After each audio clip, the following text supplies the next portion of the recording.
رسول اللہ صلی اللہ علیہ وسلم نے یہ بھی فرمایا کہ بے شک منافقوں پر سب سے زیادہ بھاری نماز عشاء اور فجر کی نماز ہے. دونوں آرام کے وقت ہیں اور نیند کے وقت ہیں، اس لیے ایسے اوقات میں ان کو نماز پڑھنا اور مشکل لگتا ہے. سعید بن مسیب کہتے ہیں کہ وہ لوگ حی علی الصلاۃ حی علی الفلاح کے الفاظ سنتے ہیں، تندرست اور صحیح سالم ہونے کے باوجود نماز پڑھنے نہیں جاتے.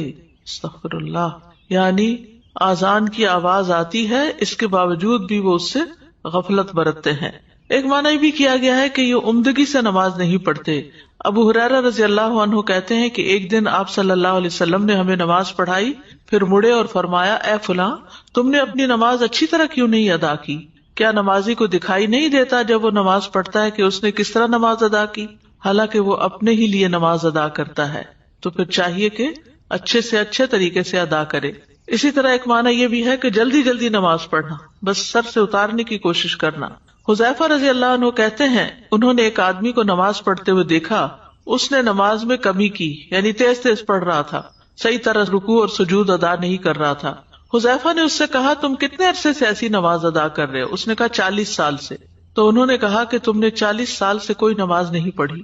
اگر تم ایسی ہی نماز پڑھتے مر جاتے تو تم محمد صلی اللہ علیہ وسلم کی ملت کے علاوہ ہی مرو گے. پھر کہا، بے شک ایک آدمی ہلکی نماز پڑھنے کے باوجود اسے مکمل اور اچھے طریقے سے ادا کر سکتا ہے. تو اصل مقصود کیا ہے کہ نماز کا پھر حق ادا کیا جائے، اطمینان سے نماز کے ارکان کو ادا کیا جائے.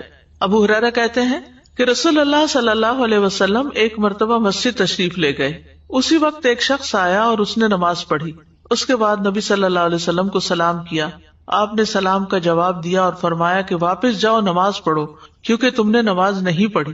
وہ لوٹ گیا، اس نے ویسے ہی نماز دوبارہ پڑھ دی جیسے پہلے پڑھی تھی. پھر آیا اور نبی صلی اللہ علیہ وسلم کو سلام کیا. آپ نے فرمایا واپس جاؤ، نماز پڑھو، کیونکہ تم نے نماز نہیں پڑھی. اس طرح 3 مرتبہ ہوا. پھر اس نے کہا، اس ذات کی قسم جس نے آپ کو حق کے ساتھ بھیجا ہے، میں اس سے بہتر نماز ادا نہیں کر سکتا، لہٰذا آپ مجھے سکھا دیجیے. آپ نے فرمایا، جب تم نماز کے لیے کھڑے ہو تو تکبیر کہو، اس کے بعد جتنا قرآن تمہیں یاد ہو اس کو پڑھو، یعنی سورۃ فاتحہ کے بعد. پھر رکوع کرو یہاں تک کہ اطمینان سے رکوع کرو. پھر سر اٹھاؤ یہاں تک کہ سیدھے کھڑے ہو جاؤ. پھر سجدہ کرو یہاں تک کہ اطمینان سے سجدہ کرو. پھر سر اٹھاؤ یہاں تک کہ اطمینان سے بیٹھ جاؤ، اور اپنی پوری نماز میں اسی طرح کرو. یعنی ہر رکن اس طرح ادا کرنا چاہیے کہ اس کے بعد انسان اپنی جگہ پر ٹھہر جائے سکون سے، اور پھر دوبارہ اگلا رکن ادا کرے.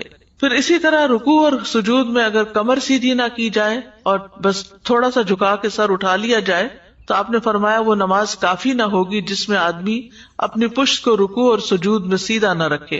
امام شافعی، امام احمد اور اسحاق کہتے ہیں جو اپنے رکوع اور سجدے میں اپنی پشت سیدھی نہیں رکھتا، یعنی اسٹریٹ نہیں ہوتی، اس کی نماز فاسد ہو جاتی ہے. ابن قیم رحمۃ اللہ علیہ کہتے ہیں کہ نماز میں یہ 6 صفات منافقوں کی علامت ہے. نماز کی طرف جاتے وقت سستی کا مظاہرہ کرنا، نماز ادا کرتے ہوئے لوگوں کے لیے دکھاوا کرنا، اس کی ادائیگی میں تاخیر کرنا، جلدی جلدی ٹھونگے مارنا، اس میں اللہ کا ذکر کم کرنا، اور با جماعت نماز سے پیچھے رہنا.